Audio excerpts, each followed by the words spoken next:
Vamos a comenzar con el libro de Tito. Ya la semana pasada hicimos una introducción. Decíamos que Tito es un discípulo de Pablo. Fue fechada en el 62 más o menos después de Cristo. Y el contexto está ahí donde Pablo, entre su primer y segundo viaje misionero, estableció algunas iglesias en distintas ciudades en Creta. Entonces nosotros podemos ver que Creta es una isla que está en el mar Mediterráneo, al sur de Grecia, y ahí también Pablo estuvo en forma breve, pero fíjense lo importante y lo interesante de la misión de Pablo. Donde Pablo pasó, estableció una iglesia. ¿Cómo lo hizo? Esa es una buena pregunta que nosotros tenemos que hacerle al Señor. Pero nosotros, con todos los medios que hoy día tenemos, con el internet, con los aviones y con todo lo que podemos hacer, donde el mundo está a 24 horas de distancia en cualquier parte, no podemos probablemente hacer lo mismo que él está haciendo o lo que él hizo. Pero por donde él pasó dejó una iglesia establecida o grupos de hermanos establecidos. En Creta, una isla que precisamente tiene cierta distancia, que luego vamos a ver, también hizo lo propio. Veíamos la semana pasada que Pablo en su introducción se presentaba como un esclavo de Jesucristo. Creo que ese es un buen dato para saber cómo nosotros podemos ver lo que Pablo hizo. Pablo avanzó todo lo que hacía porque no tenía nada de suyo propio. Él se consideraba un esclavo de Jesucristo. Y un esclavo, hermano, no tiene razón, no tiene ser, no tiene convicción personal, no tiene deseos personales, no tiene sueños ni visiones. Por lo tanto, no se va ni a izquierda ni a derecha, sino que cumple el propósito de su amo. Y su amo Jesucristo le puso precisamente como un esclavo en su obra. Y realmente no hay ningún amo que fuere mayor. La fe de los escogidos, hablaba Pablo la semana pasada, y decía que él era apóstol de Jesucristo conforme los escogidos a los eclectos de Dios y el pleno conocimiento de la verdad que según la piedad. Entonces debemos entender y dar por sentado una doctrina que es esencial y cardenal en la iglesia bíblica. Hermano, hay hombres y mujeres desde antes de la fundación del mundo que han sido separados por Dios, que han sido escogidos por Dios para traerlos a Él. Puedes ser tú uno de ellos cuando el Señor te transforma, te hace creer y te hace arrepentimiento sobrenatural para abandonar los pecados. Todo el mundo está muerto en sus delitos y pecados. Tú, por ejemplo, ves hoy día toda la gente que anda por todas partes, y eso es, como decíamos la vez anterior, como The Walking Dead, esta serie que ya va en no sé cuántas temporadas, que son muertos vivientes. Porque ellos tú los ves viviendo, tú los ves en las calles, tú los ves en los moles, pero ellos están espiritualmente muertos. Ellos han muerto espiritualmente porque Adán murió y todos nosotros hemos muerto.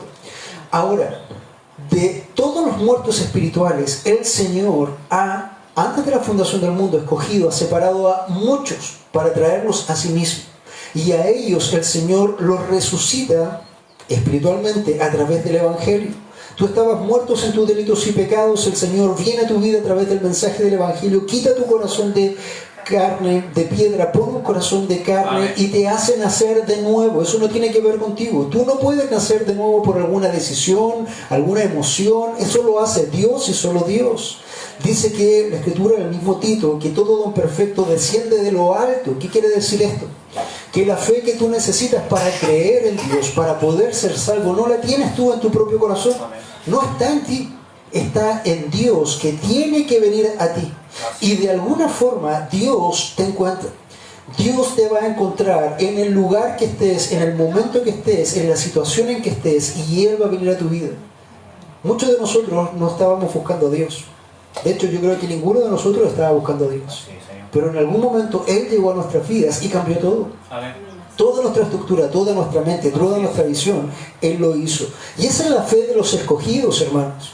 Esto no tiene que ver con tanto grupo que anda en tanta religión, tanto grupo, tanta secta. Tiene que ver con la verdadera fe de aquellos que Dios ha apartado para sí mismo. Eso es lo que dice Pablo presentándose a Tito.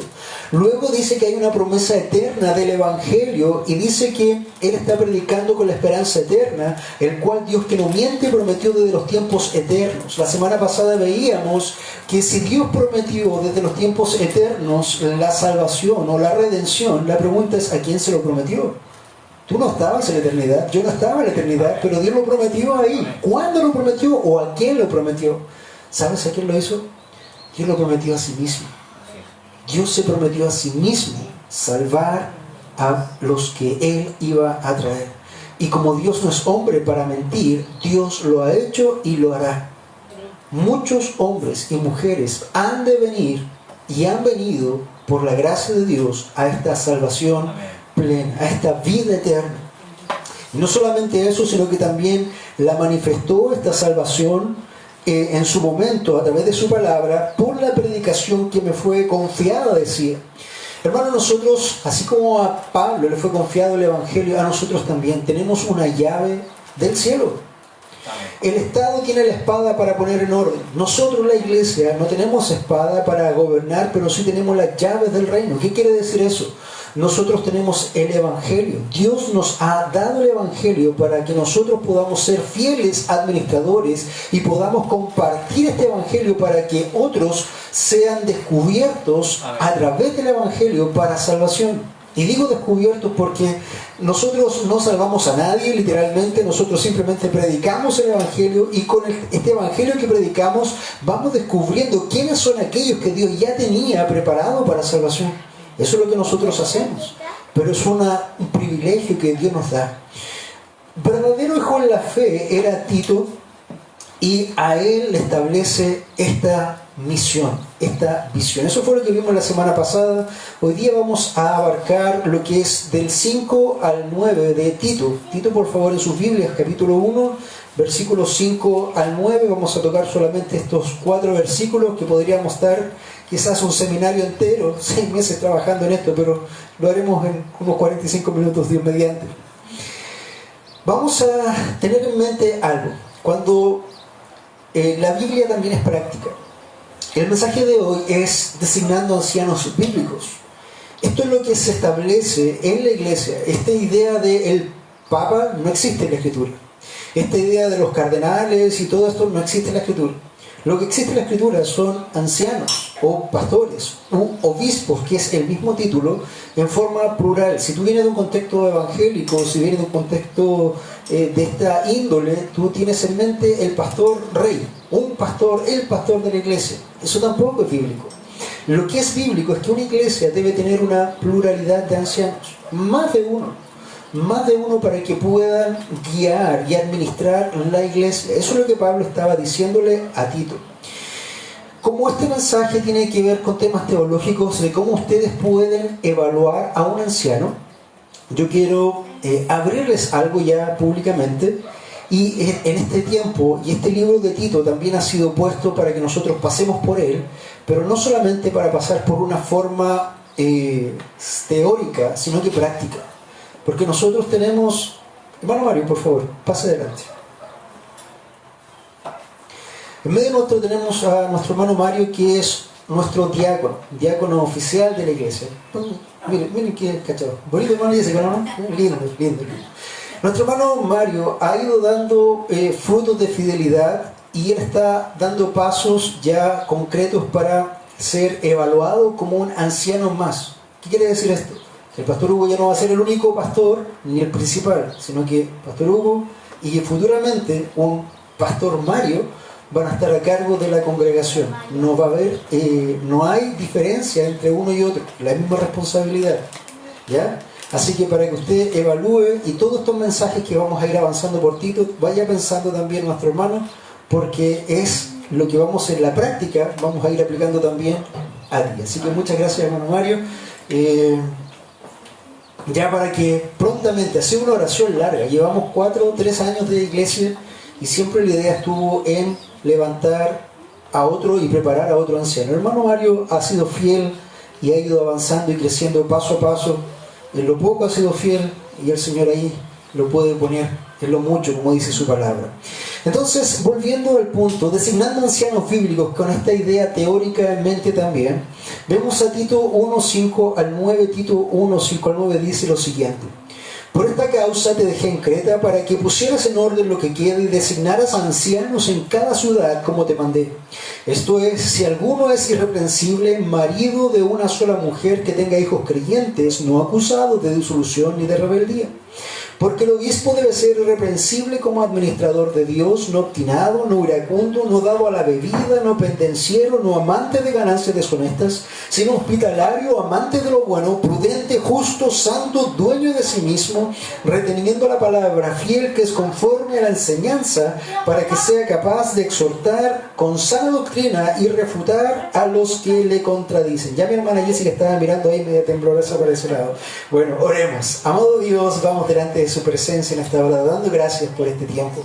Señor, con temor y temblor, una vez más entramos a tu palabra. Y sin duda tu palabra siempre es buena, siempre tiene algo para nosotros, siempre tiene algo para que nosotros podamos examinar, para que nosotros podamos cambiar, para que nosotros también recibamos ese bálsamo que necesitamos para seguir en nuestra día a día. Habla nuestras vidas, mueve nuestros corazones, que el Espíritu Santo que mora en nosotros, Señor, sea exhortando lo que haya que exhortar, sanando lo que haya que sanar. Y si no está ese Espíritu Santo, clamo, Señor, para que en esta hora también tú te muevas para salvación entre los que están presentes, Señor. Lo rogamos en el nombre de Jesús. Amén. Vamos a comenzar rápidamente. Por esta causa te dejé en Creta, le dice Pablo a Tito. ¿Por qué causa? Por causa del Evangelio. Hay dos causas puntuales. La causa de la predicación del Evangelio, que Pablo ya había hecho y había dejado varias iglesias establecidas en varias ciudades, estaban siendo desordenadas. La isla grande, situada en el Mediterráneo, al sudeste de la península de Grecia, a media distancia entre Siria y Malta, se identifica con el Antiguo Testamento el nombre de Caftor. ¿Ha escuchado usted hablar de los filisteos? Bueno, se cree que los filisteos procedían de la isla de Creta. Mire, un dato interesante. Creta era una de las CAES, este es un dato técnico histórico de un profeta, porque también lo dice el libro de Tito. Creta era una de las tres CAES contra cuya infidelidad amonestaba el proverbio griego, a saber, Capadocia, Quiliquia y Crete. Esto concuerda con las características que el apóstol atribuye a los cretenses. Recuerden que de la palabra Creta viene también la palabra cretino. Así que imagínense cómo eran los de Creta. Eran un poco difíciles. Entonces, de esto, se atribuye a un poeta griego llamado Epimínides, que él decía de los cretenses. Los cretenses son siempre mentirosos, brutos y glotones. Tenían buena referencia, ¿verdad? ¿A quién le gustaría hacer referencia? Bueno, eso es lo que pasaba en Creta. Para que pusieras en orden lo que queda. Eso es lo que Pablo le está diciendo a Tito. Anda a Creta por causa del Evangelio para que pongas en orden lo que queda. ¿Por qué lo que queda? Porque la isla de Creta era un mar de fábulas. Era un lugar céntrico de mucha mitología griega, imagínense. Por ejemplo, se creía que el dios Zeus llegó a Creta tras raptar a Europa.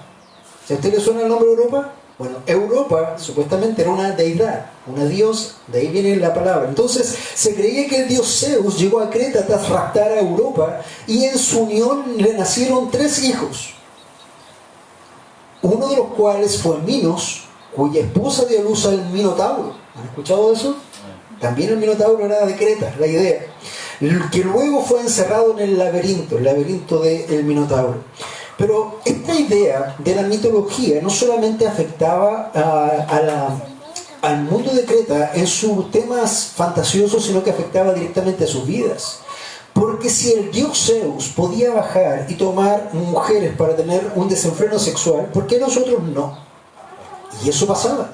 Hermanos, muchos de los que estaban tomando liderazgos en las iglesias empezaron a tener un sincretismo, empezaron a juntar lo que era la idea de Jesús con la idea de Zeus.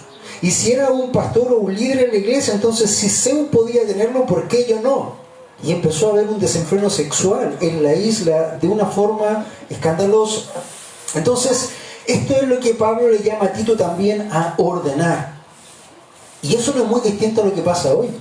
Si tú piensas en Creta y dices, uy, lo que eran los cretenses, pero si tú lo llevas al día de hoy, ¿cómo es el mundo del día de hoy?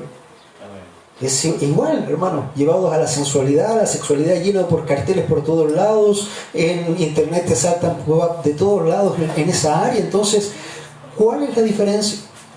Por ahí está el asunto de la infidelidad y puedes encontrar un montón de aplicaciones, que el Finder, que el Tinder y no sé cuántas más.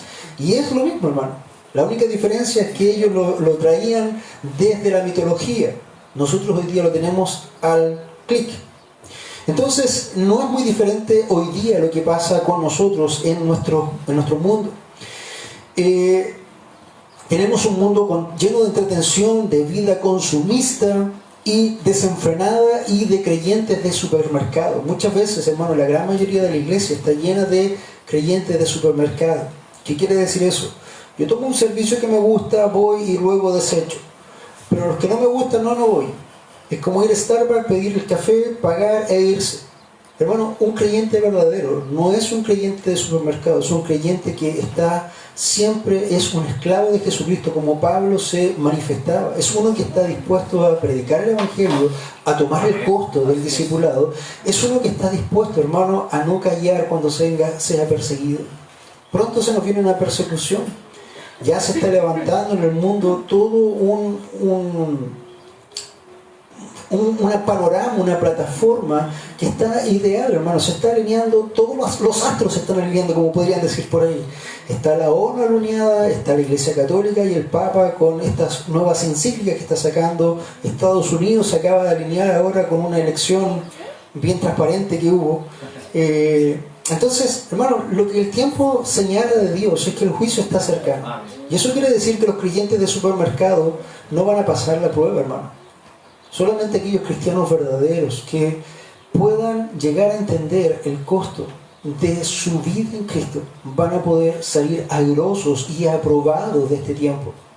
Pero el resto, hermano, van a negar la fe, van a negar a Cristo, pero después Cristo también les negará a ellos. Así que también es un tema interesante. Ordenar lo que queda. Sacaba cuentas ayer, más o menos, con nombres escritos. ¿Ustedes recuerdan cuando hicimos su discipulado? Cuando hacíamos los grupos de discipulado, yo les pasaba una hojita y usted ponía su nombre, su celular y algo más. Bueno, yo tengo varias de esas hojitas llenas. 49 personas han pasado por el discipulado, no por la iglesia más, pero por el discipulado. 49 personas hayan puesto su puño, letra, su datos, y 49 personas han pasado por lo menos por el discipulado expuesto por mi persona, de los cuales han quedado 9 personas hoy día. Eso equivale a un 18% de fruto literal en la iglesia. ¿Has escuchado eso de muchos son los llamados, pocos los escogidos? Bueno, entonces dice literalmente, es así. Hermanos, la vida cristiana no es una vida de color de rosa, no es una vida de Bill y Pat, es una vida que realmente conlleva un costo. Así es. Conlleva algo que es real. Nosotros no somos cristianos de los días domingo en la mañana, somos cristianos todos los días, de lunes a domingo, 24 horas al día, 365 días del año. Es lo que somos, es nuestra esencia. Nosotros no somos mitad cristianos el domingo en la mañana y todo el resto de nuestras vidas somos seculares, haciendo todo lo que el mundo hace. Esto es lo que está pasando también aquí en Creta. Entonces nosotros somos lo que queda. También, como Pablo le decía a Tito, somos lo que queda, es lo mismo que Pablo habla ahí. Y lo que queda es el fruto que debe ser ordenado para que lleve más fruto. Hermanos, ustedes son el fruto que hasta el momento el Señor ha tenido y ha traído. ¿Qué hace el Señor con el fruto? De acuerdo a Juan 15, el Señor hace 2 cosas con el fruto. Él es la vid, dice, vosotros son los pámpanos. Cuando el fruto o el pámpano no da fruto, el Señor lo corta y lo quita. Y lo que quita se quema, va a la basura. Es fuerte lo que dice el Señor. Pero aquel que da fruto, dice el Señor que lo poda, lo limpia para que dé más fruto. En el fondo, ¿qué es lo que el Señor está evaluando? ¿Qué es lo que va a evaluar de ti cuando llegue el momento donde tú estés cara a cara con Dios? El Señor te va a decir, ¿y los frutos? ¿Dónde están los frutos que has dado para mí? ¿Dónde están los frutos que has hecho a través de tus dones, de tus talentos que tú tenías? Bueno, eso es para que nosotros podamos pensar un poquillo. Tito fue un colaborador fiel, había sido mandado 2 veces antes a Corinto para tratar los problemas serios que existían en la iglesia. Entonces Tito no era un neófito, ya había tratado problemas fuertes. ¿Te acuerdas de Corinto? También era una iglesia bastante difícil. Se nota que su capacidad para resolver los problemas al estudiar las cartas de Pablo en los Corintios marcaba un poco el carácter de Tito. Ahora le tocó ordenar la iglesia en Creta. La situación en Creta era desalentadora, había mucha religión por todos lados, pero poca relación entre la religión y la vida diaria. Es lo mismo que pasa hoy día. Hermanos, pueden haber muchas iglesias llenas hoy. De hecho, yo miraba el otro día y veía una iglesia con, no sé, 5.000 personas, 2.000 personas en línea, lleno. Pero hermanos, cuando tú los ves en la calle, cuando tú los ves en el trabajo, cuando tú los ves en el día a día, es imposible notar que ellos son cristianos. Ellos simplemente se derraman un día en un éxtasis, yo le llamo el pichicateo espiritual. Están arriba y después ya vuelven a ser lo que siempre son de lunes a viernes. Pero realmente, hermanos, es lo mismo que pasaba en Creta. Mucha religión desordenada, pero poca vida diaria. No se mostraba lo que realmente eran ellos en su vida cristiana. Entonces, este pueblo, de acuerdo a esto, podemos observar que era un pueblo legalista, era un pueblo profesante o religioso y altamente pagano, a su vez, que es supuestamente cristiano. ¿Han visto, por ejemplo, estas salidas de los diablos y las diabladas y cuando llevan las procesiones? ¿De dónde viene eso, hermanos? Eso no está en la Escritura. De hecho, Dios aborrece eso, porque Él dice que aborrece todo lo que es idolatría. Pero se habla de cristianismo y a su vez se mezcla con paganismo. Es lo mismo que pasaba aquí. Amén, así es. Luego dice, designes ancianos en cada ciudad como te mandé. ¿Qué le dijo Pablo a Tito? ¿Cuál es la misión de Pablo a Tito? Tiene que designar ancianos. Y eso es otro tema importante para la iglesia. Hermanos, la iglesia no es una iglesia deliberante. La iglesia no es una que tome decisiones por un voto o un miembro. La iglesia es un gobierno del Señor a través de su Espíritu Santo, de su palabra, que ha establecido a través de ancianos. Por lo tanto, la iglesia no es la que escoge, llama o define a sus pastores, sino que es Dios. Hay grupos como los bautistas y otros que hacen votaciones secretas, llaman y contratan al pastor. Hermanos, eso no es bíblico, eso tiene que ver con cultura, pero así no se hace iglesia. ¿Cómo se hace iglesia? Pablo mandando, delegando a Tito. Tito tenía la misión de ir a Creta, ciudad por ciudad, donde quedaban iglesias, examinar, ordenar y designar ancianos. Eso es lo que realmente debe hacer. Conversaba con un pastor hace un tiempo atrás y él me decía, no, pero es que la iglesia tiene que deliberar y tiene que tomar decisiones para ver si acepta a los pastores o no. Y yo le decía, hermano, ¿tú tienes evidencia bíblica de lo que estás haciendo? ¿Tienes respaldo bíblico? ¿La Biblia te acompaña en lo que tú crees o lo que tú dices? Claro, hay mucha evidencia. ¿Me la podrías enviar? Todavía estoy esperando. Porque la evidencia bíblica es esta. Ahí está, tú lo puedes leer. Designarás ancianos en cada ciudad como te mandé. Pablo visitó a Creta y estableció iglesias en diversas ciudades, enviando a Tito para examinar y establecer ancianos sobre ellas.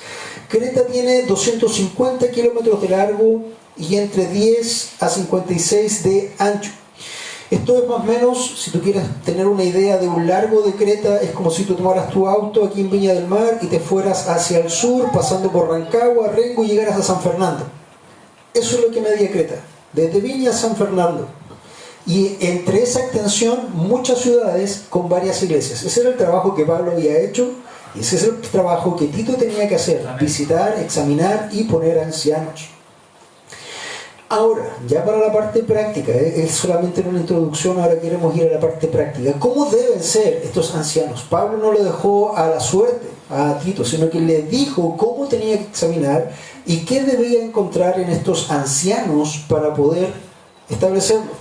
Primero le dijo, deben ser egresados de 4 años de teología de algún seminario o doctores. No le dijo eso. Eso es lo que malamente creemos hoy día. Hermanos, un pastor debe cumplir los requisitos bíblicos, no los requisitos humanos. Y este es el punto. El primer punto que nosotros vamos a tocar hoy día con respecto a las cualidades o requisitos de un anciano es que debe tener una irreprensibilidad familiar para designar ancianos. Eso fue lo que Pablo le dijo. Debe tener una irreprensibilidad familiar para designar ancianos. Esto es, veámoslo así. Si alguno es irreprensible, irreprensible es que nadie tenga que decir de ti que sea real. Eso es irreprensibilidad. Pero lo primero que enfoca es con respecto a la familia. Dice, marido de una sola mujer. Como teníamos esta idea del sincretismo entre Jesucristo y Zeus, habían algunos hombres que eran líderes de la iglesia que se confundían fácilmente y se equivocaban de esposa. Me equivoqué, perdón. Varias mujeres. Y caían en eso. Por eso Pablo le dice, marido de una sola mujer, un hombre que esté ordenado en su pureza, en su santidad, en su matrimonio. Una sola mujer. ¿Qué quiere decir eso? Que no tenga otra u otras mujeres por el contexto sexual de los falsos maestros y la disolución natural de los isleños. Hace creo que un año atrás estaba la iglesia de Jotaveche, un problema económico muy grande, y estaba el obispo ahí, y a un lado estaba sentada la esposa y al otro lado estaba sentada la amante y públicamente. Hermanos, ¿qué dice la palabra del Señor? Marido de una sola mujer, y eso tiene que ver con el ejemplo de estar casado, comprometido, obviamente, y haber puesto un compromiso de fe. Esto es un compromiso de amor. Yo me comprometo contigo a amarte por toda la vida. Y no solamente quiero hacerlo para mí, sino que todo el mundo lo sepa. Esto que sea público, abierto. Eso estaba pasando con ellos. Que tenga hijos creyentes. Que tenga hijos creyentes. Hermanos, cuando nosotros pensamos esto, lo primero que viene a nuestra mente es, tiene que ser convertido. Mi hijo tiene que ser salvo, si no, yo no puedo ser pastor. Si eso fuera así, tendríamos un problema grave con lo que creemos en cuanto a la doctrina. Porque la salvación entonces dependería ¿de quién? Del papá, ¿no es cierto?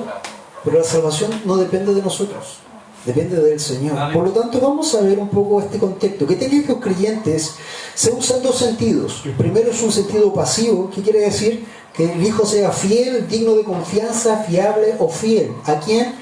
Al papá. Dos, activo, que sea creyente, confiante y que se apoye, que pueda confiar en su padre, que pueda estar dependiente, que quiere estar bajo su alero. No necesariamente tiene que ser un hijo creyente, sino uno que esté sometido al alero de su padre, que le respete.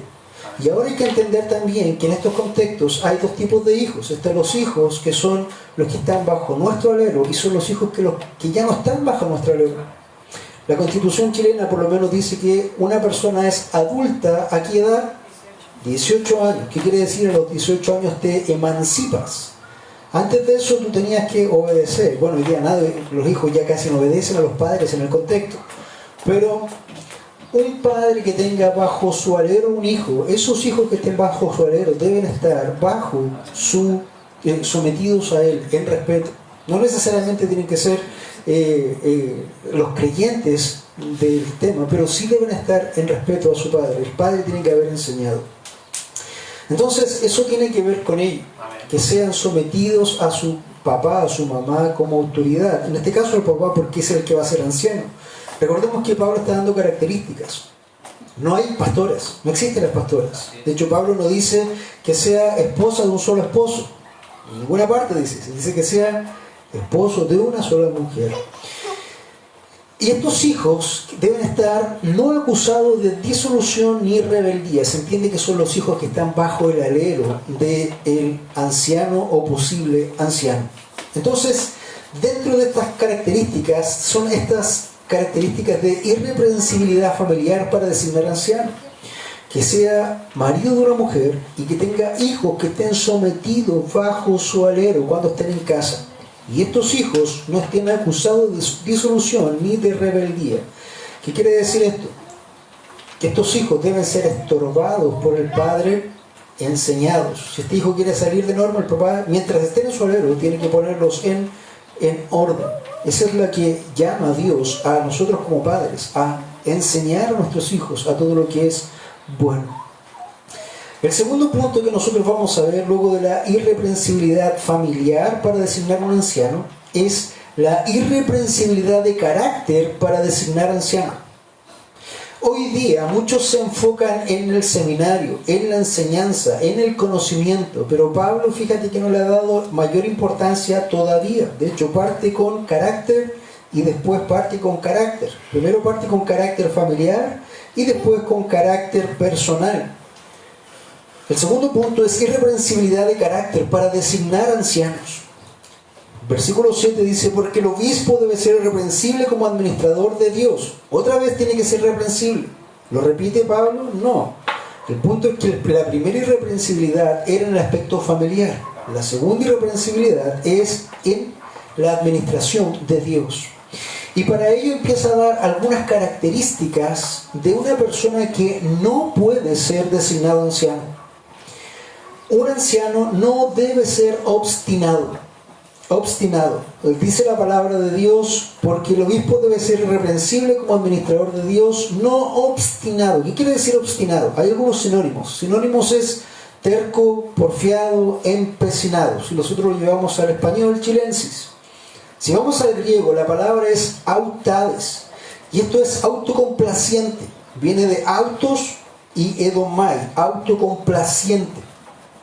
Denota a uno que, dominado por el propio interés y sin consideración alguna hacia los demás, afirma arrogantemente su propia voluntad. Soberbio, contumaz. Como dice 2 de Pedro 2:10, dice que no tiene respeto hacia la autoridad. Atrevidos y obstinados, no tiemblan cuando blasfeman de las majestades angélicas, decía Pedro. Entonces, lo opuesto a ser obstinado es ser amable, gentil. Uno que sobrevalora de tal manera cualquier determinación a la que él mismo haya llegado en el pasado, que no permitirá ser sacado de ella. Esa es una descripción para obstinado.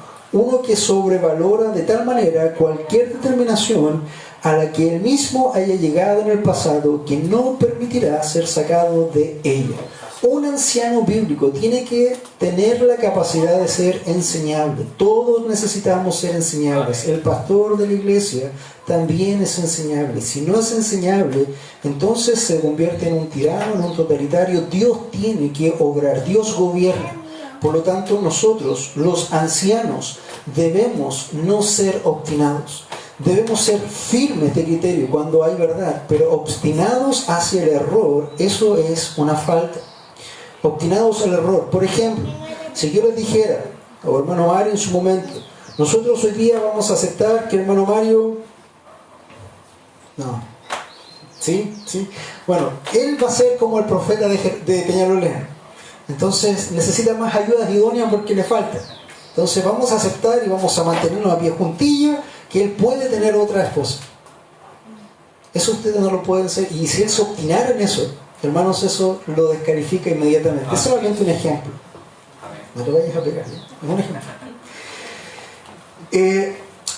Porque el obispo debe ser irreprensible como administrador de Dios, no obstinado. Primer punto del carácter. Punto 1, donde Pablo lo estima como algo muy importante y lo pone primer punto. Punto 2, no iracundo. La palabra iracundo es orgilos, es iracundo, propenso a la ira, irascible.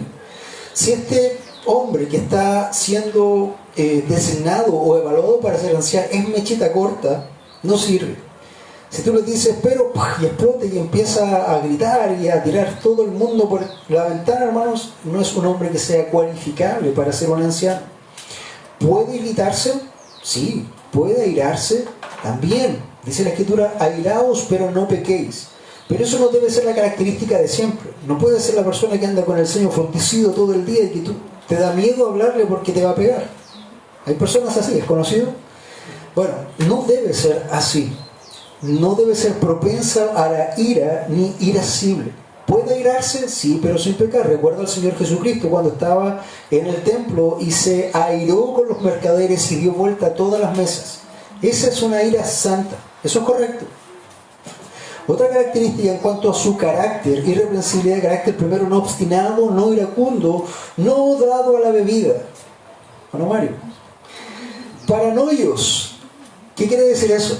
No ser entretenido por el vino, no ser capturado por el vino. Esa es la idea. No estamos hablando de que sea abstemio, ni que no pueda tomar. Estamos hablando que no sea una característica esencial en su vida, que él sea siempre entretenido por esto, siempre guiado o controlado por esto. Entendemos que la embriaguez es el pecado. Cuando tú estás controlado por el vino y dejas de estar controlado por el Espíritu Santo, es ahí el pecado. Pero una copa de vino, por ejemplo, o algo para acompañar, eso no tiene ningún problema. El punto está en que si tú te haces esclavo y eso ya es parte de tu vida, es esencial para ti, entonces estás en una paranoios, entreteniendo,se en el vino. No pendenciero, todavía estamos en el carácter, no obstinado, no iracundo, no dado a la bebida, no pendenciero. Viene de la palabra plectes, que es golpeador. Es uno que se enoja e inmediatamente golpea. No solamente en manchita corta, sino que también acciona rápido. Es como estos monitos de acción que tú aprietas un botón atrás y tienes las manos así. Hermano, no puede ser agresivo en cuanto a su impulsividad de manos. Que vaya a los golpes inmediatamente. Y ojalá nunca. En otras palabras, en buen chileno no puede ser arrebatado. Una persona arrebatada, ¿conoce a esas personas que tú le dices algo y inmediatamente se ponen rojas y parece que se van a pegar encima? Bueno, no puede ser así. No amante de ganancias deshonestas. Cuando hablo de no pendenciero, no quiere decir que no haya que ponerse firme de vez en cuando y ordenar firmemente alguna situación que corresponda. Ahí están los muchachos. Sino que eso sea la constante de su carácter. Esto tiene que ver con constantes de carácter, porque es ahí donde está la irreprensibilidad. Y no amante de ganancias deshonestas. Hoy, hermanos, la iglesia está siendo muy atacada porque siempre se dice que están entretenidos y están esperando ¿qué cosa? Los diezmos, ¿verdad? Todos esperando los diezmos. Bueno, esta iglesia no toma diezmos, así que por lo menos en ese sentido es algo interesante.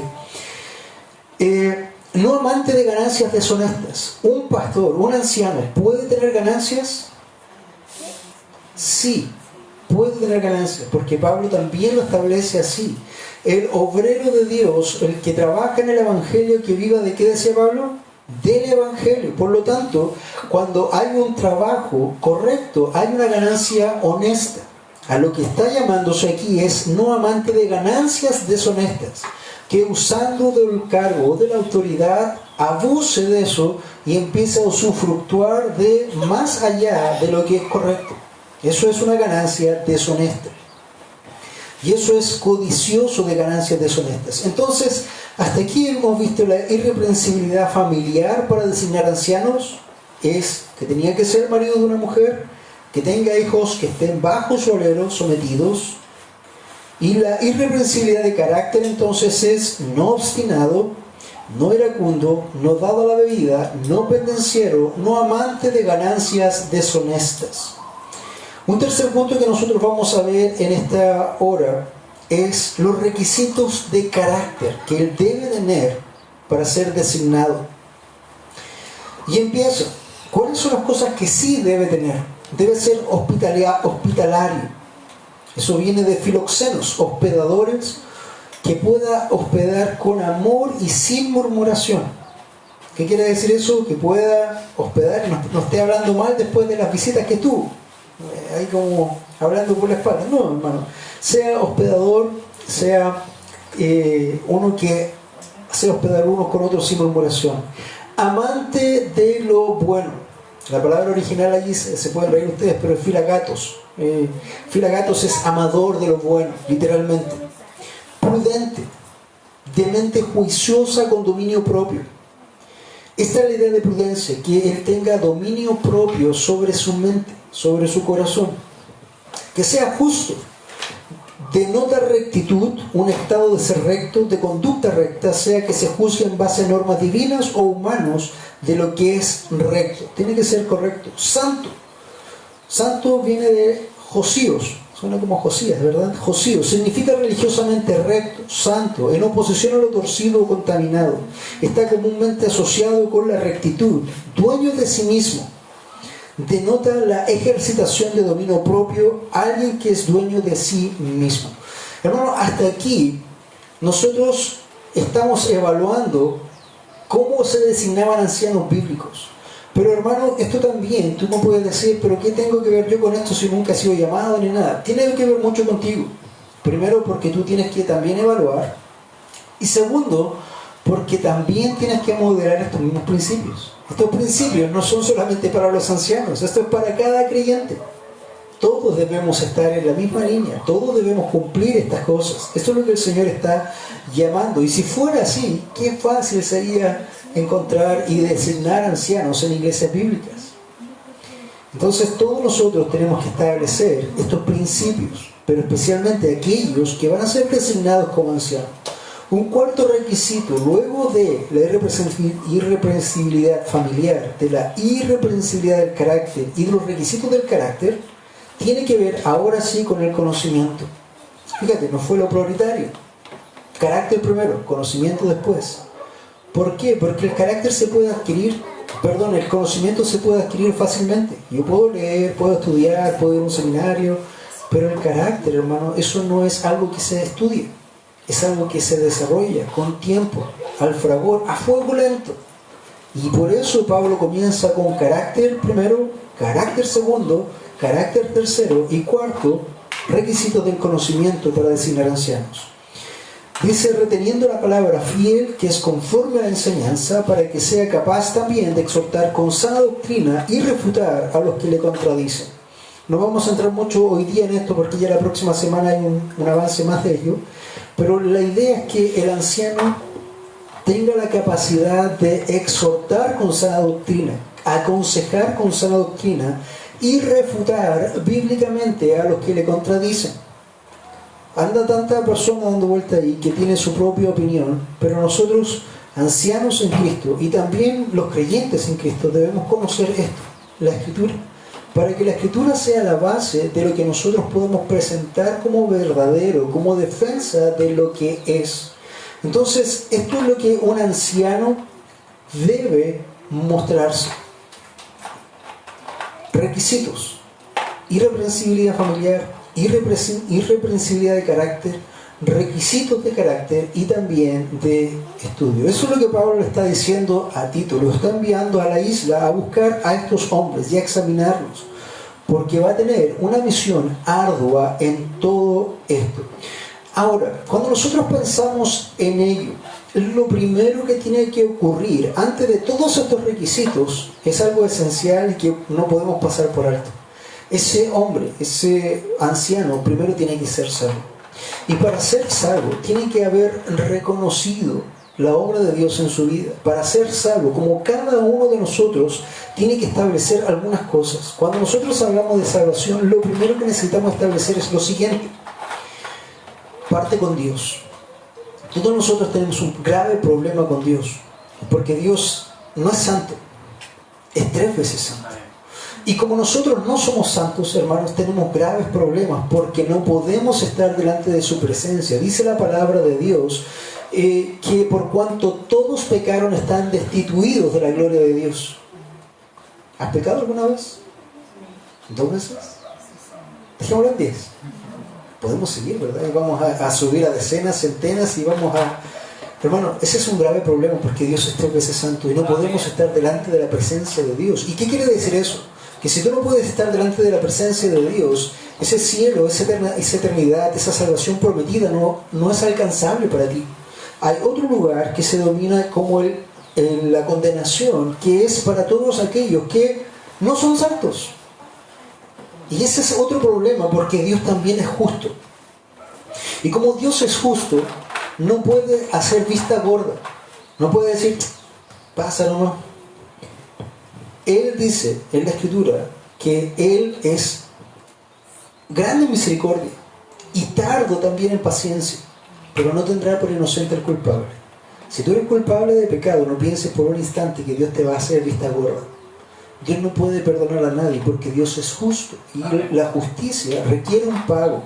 Entonces, eso es lo primero que tú necesitas saber y lo primero que un anciano debe saber. Lo segundo es que nosotros, al ser pecadores, constantemente vivir una vida de pecado, estamos condenados. Estamos contrastados contra un Dios santo. En algún momento Vamos a pasar de este mundo, vamos a dar el último respiro. Y esto puede ser mañana, puede ser ahora. Nadie está... ¿Tú sabes si mañana vas a estar vivo? Yo no lo sé. Yo no sé si hoy día tomo el auto de vuelta y llego a casa, no lo sé. Escuchaba las sirenas de la mañana de accidentes. El tiempo es ahora, porque nosotros debemos entender que si hoy partiéramos de este mundo sin estar a cuentas con Dios, entonces tenemos graves problemas, porque somos pecadores. Y eso quiere decir que estás bajo el juicio de Dios, bajo la condenación de Dios. Estas noticias no son gratas. Para ningún anciano probablemente, y para ningún creyente lo es. Porque es una mala noticia. La noticia mala es que estás condenado. Si tú no estás en Cristo, estás condenado. Esa es una mala noticia. Es como cuando te dicen en el médico, ¿sabes qué? Tienes cáncer. Y después agregan, es terminal. No es algo hermoso de escuchar, ¿verdad? Bueno, cuando tú estás acá, esto es lo mismo. Tienes cáncer. Y cáncer terminal espiritualmente. Y esto es por toda la eternidad. Cuando tú tienes cáncer de vida, tú simplemente llega a un punto donde mueres y ya, pasas de esta vida. Pero cuando tienes un cáncer eterno, como la perdición, esto es para siempre, para la eternidad. Por lo tanto, cuando entiendes esta mala noticia, ahora yo puedo decirte que hay una buena noticia. Y la buena noticia es que un día Cristo bajó a esta tierra y pagó el precio por los pecados. Amén. ¿Recuerdas que te dije que Dios no podía perdonar a nadie porque el pago tenía que ser hecho? Bueno, ese pago fue hecho en Cristo. Cristo recibió el pago de nuestros pecados. Pero nosotros tenemos que creer en ese pago, asimilarlo, arrepentirnos de nuestros pecados y apartarnos de ellos. Y de ahí comienza recién una vida que pueda llegar a ser conforme a la voluntad de Dios.